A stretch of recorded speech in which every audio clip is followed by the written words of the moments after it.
picture the dust of the ancient Mediterranean coast, just sort of settling on your sandals.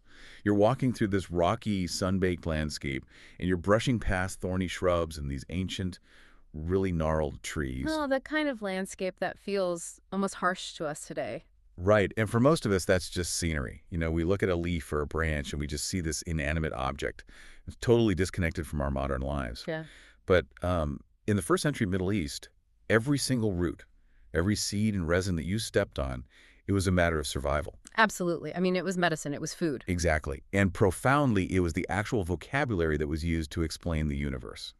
It really was. It was this ecosystem where the physical world and the spiritual world were just completely intertwined. People back then, they didn't have the luxury of viewing nature as just a backdrop. You know, it was an active, daily participant in their existence. And that is exactly where we are going today. Welcome to our deep dive. We're looking at a pretty remarkable collection of sources that detail 30 specific plants that Jesus of Nazareth knew, used, and actually wove directly into his teaching. Yeah, but we're going to do something a little different with this material today. We are. It's not your standard history lesson. No, not at all. Our mission today is to trace the chronological trajectory of Jesus' life, literally from birth to burial, but strictly through the lens of botany and modern biochemistry. Which is so cool. Right. We're moving beyond the theology to look at the exact biological mechanisms of the plants he consumed, the ones he healed with, and the one that he used as his primary metaphors. Okay, let's unpack this. Because whether you are deeply religious or just like a massive science nerd, modern clinical research is currently validating the staggering medicinal properties of these exact plants. It really is. The science is just catching up. Yeah. So this isn't just about ancient history. It's about the underlying chemical reality of the natural world. So to start at the chronological beginning, we really have to look at the famous gifts of the Magi, right? Frankincense and myrrh. Yeah, we hear those names constantly, especially around the holidays. But biologically speaking, they are these highly potent resins. They're harvested by actually slicing into the bark of very specific trees. And frankincense comes from the boswellia tree, right? Exactly. And when we analyze boswellia today, we find it is just packed with boswellic acids. And these acids have a very specific function. They inhibit what's called the 5-lipoxygenase enzyme. Okay, wait. I know enzymes are basically the body's chemical catalysts, right? Yeah. So if it's inhibiting an enzyme, it's essentially blocking a chemical signal from being sent. You got it, yeah. The 5-lipoxygenase enzyme is a key player in creating leukotrienes, and those are the molecules that trigger inflammation in your body. Oh, wow. Right. So by blocking that enzyme, frankincense cuts off the inflammatory response right at the source. In fact, it's so effective that recent double-blind clinical trials have shown boswellia extract actually rivals diclofenac. Wait, diclofenac? Like the prescription drug? Yeah, a major prescription drug for osteoarthritis. It improves joint mobility just as well, but without all the terrible gastrointestinal side effects. That is wild. So it's effectively a heavy-duty, clinically validated anti-inflammatory. And what about the second gift, the myrrh? So myrrh is a resin from the Commiphora tree, and its mechanism is slightly different but equally powerful. It contains compounds that actively inhibit COX-2. Okay, COX-2. That's the exact same enzyme that modern over-the-counter drugs like ibuprofen target to stop pain and swelling, right? Yes, exactly. It acts as a proven analgesic and anti-inflammatory.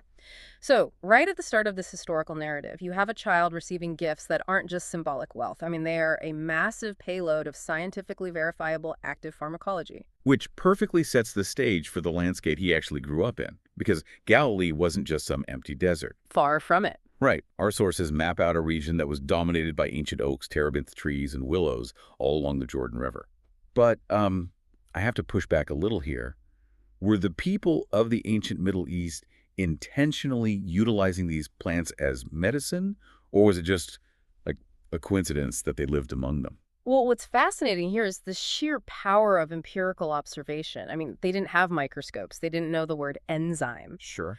But over thousands of years of trial and error, they observed the undeniable physiological effects of their environment.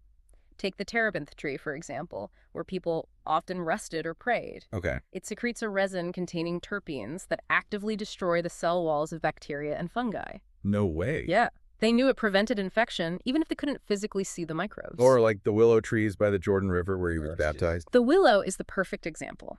The bark of the willow tree contains a chemical called salicin. And when you ingest salicin, your body's metabolism converts it into salicylic acid. Which is aspirin. Exactly. It's the direct biological precursor to modern aspirin. Today, we have peer-reviewed studies confirming that willow bark extract significantly reduces chronic lower back pain. So if you're dealing with a sore back today, the active ingredient giving you relief is essentially identical to the compounds found in the trees that were literally shading the Jordan River. Yep. He grew up in a living pharmacy, which really makes me wonder how that environment translated into what he actually put into his body every day. Well, the physical fuel for his life and his ministry was entirely rooted in this symbiotic relationship with the land. The first-century Galilean diet was incredibly specific and honestly mathematically brilliant in its nutrition. Let's look at a staple that the Romans actually used as a derogatory term, because they called the Jewish people of that era garlic eaters. Which, biologically speaking, was a badge of honor. How so? Garlic contains a remarkable defense mechanism. When a garlic clove is whole, it has a compound called alignin and an enzyme called allinase, and they're kept in separate compartments of the plant cells. Okay. But when you crush or smash the garlic like you would when you're cooking, you break those cellular walls. The two chemicals mix, and they create a brand new, highly unstable compound called allicin. And allicin is the compound doing the heavy lifting. It is a phenomenal antimicrobial agent. Allicin actively interferes with the RNA production of bacteria. There was a landmark study that showed allicin is 100 times more effective against the Campylobacter bacterium, which is, one of the most common causes of food poisoning than the modern antibiotic azithromycin. Wait, 100 times more effective than modern antibiotics? Yeah. That completely reframes the ancient diet. Eating crushed garlic wasn't just a flavor preference. It was a daily cellular defense system against a really brutal environment. Absolutely. And they paired that with lentils, which our sources highlight as the primary protein for carpenters and fishermen. Lentils are like metabolic anchors. Just 1 cup gives you 18 grams of plant protein. But more importantly, for a nomadic teacher who is walking miles and miles every day, they contain slow-digesting complex carbohydrates. Gotta have the carbs for energy. Exactly. Plus, specific polyphenols that neutralize free radicals in the bloodstream. Regular consumption is actually linked to a 22% reduction in cardiovascular risk. Okay, here's where it gets really interesting for me.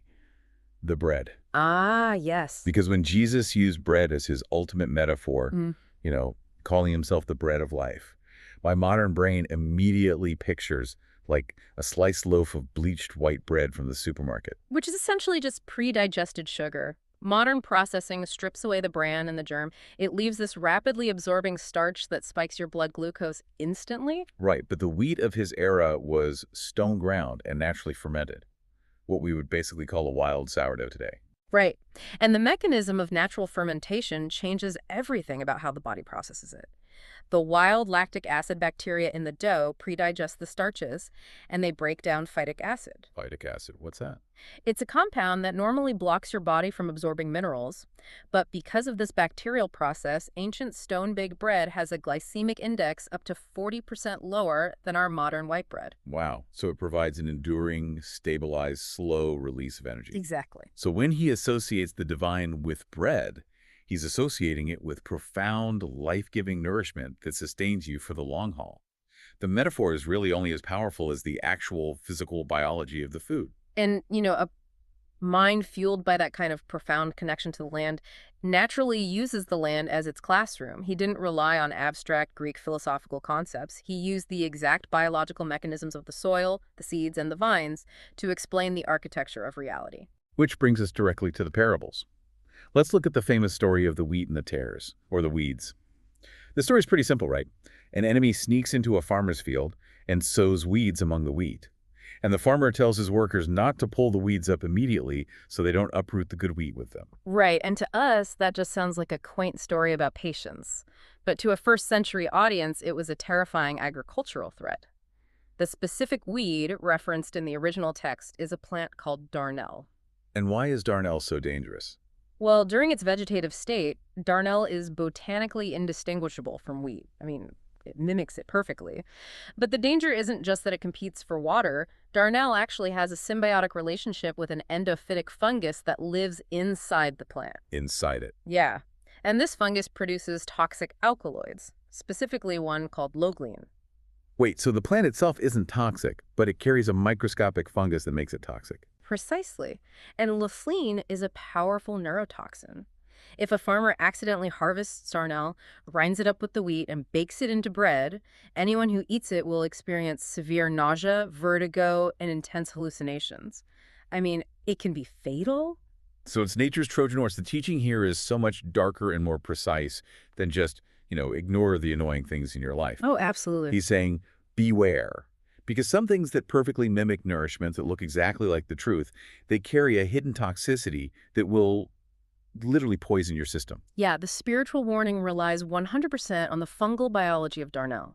And we see this exact same structural brilliance in the parable of the vine. He says, I am the vine, and my Father is the gardener who prunes every branch so it will be even more fruitful. You see, I always struggled with this one, because pruning is inherently violent. You're taking a sharp blade and severing a limb from a living organism. How does inflicting trauma biologically result in a better grape? It all comes down to how the grapevine's genome responds to environmental stress. When the plant is wounded by the pruning shears, it triggers a defensive cascade. Like an immune response. Exactly. The vine activates specific stress genes to protect itself from fungal infections at the site of the wound. And this defense mechanism vastly increases the production of phenolic compounds, most notably resveratrol. Resveratrol, that's the antioxidant everyone talks about in red wine that protects the human heart. Yes, exactly. It neutralizes oxidative stress in human cells. But for the plant, it's just an immune response. Scientific analysis shows that a heavily pruned, stressed vine will produce grapes with 30 to 40% more of these beneficial compounds than a vine that's just left to grow comfortably. That is amazing. The biological reality is that the trauma of the cut literally rewires the chemistry of the fruit. So the pain of pruning generates a richer, more resilient harvest. It's such an incredible mirror for human hardship. It really is. And he also understood the complete opposite of that resilience. Yeah. What happens when an environment is actively hostile. In the parable of the seeds falling among thorns, the thorns rise up and choke the good seeds. But they aren't just physically blocking the sunlight, are they? No, not at all. The choking is chemical. It describes a biological phenomenon known as allelopathy. Certain aggressive plants release biochemical exudates from their roots directly into the soil. So they're changing the soil itself. Yes. These chemicals alter the soil microbiome, inhibiting the necessary enzymes that neighboring seeds need to actually germinate. They are literally engaging in chemical warfare. Yes. They poison the well so they don't have to share resources. So when he compares the thorns to the anxieties and distractions of life suffocating a person's potential, he is describing an invisible, toxic environment in the soil. It makes total sense. It does. And that rising tension, that invisible warfare in the soil, it perfectly mirrors the emotional shift as we transition to the final week of his life in Jerusalem. Yeah, this is where the narrative shifts dramatically. The plants move from being food and educational metaphors to playing really intense medicinal and ritualistic roles in his final hours. Right. Days before his arrest, there's a famous scene where a woman pours an entire flask of spikenard, which is often just called nard, over his feet. And the text emphasizes it was worth a year's wages, causing this massive uproar among the disciples about the waste. Right, and spikenard is an essential oil derived from a plant that grows at extreme altitudes in the Himalayas. So bringing it all the way to Jerusalem required an immense, treacherous journey, hence the astronomical cost. But the pharmacology of spikenard is what's truly crucial here. What exactly is it doing to the body? Well, spikenard oil is rich in a class of molecules called sesquiterpenes. These are lipid-soluble molecules that are actually small enough to cross the blood-brain barrier. Okay. And once inside the central nervous system, they interact directly with GABA receptors in the brain. Oh, I know GABA. That's the neurotransmitter that essentially tells the brain to calm down and stop overfiring. Right. By binding to those receptors, spikenard acts as a potent anxiolytic and anti-anxiety agent and a sedative. It actively slows the heart rate and calms the entire nervous system. That completely changes the context of that scene. I mean, he knows he is walking into a brutal execution. The physiological anxiety must have been unimaginable. Yet, thanks to this anointing, he heads into his final agonizing night covered in a scientifically verifiable neurochemical armor of calm. It's powerful, and the biological preparation continues right into the Last Supper. This meal was a Passover Seder, meaning it mandated the consumption of bitter herbs. Our sources identify these as leafy greens like arugula, chicory, and watercress. Now, tradition says the bitter herbs symbolize the bitterness of slavery in Egypt, which is a beautiful ritual meaning. But what is the chemical reality of eating a massive handful of arugula? Bitter herbs are packed with two key compounds, glucosinolates and dietary nitrates. The glucosinolates upregulate enzymes in the liver that detoxify the blood, but the nitrates are the real star here. Nitrates, like what's in celery? Exactly.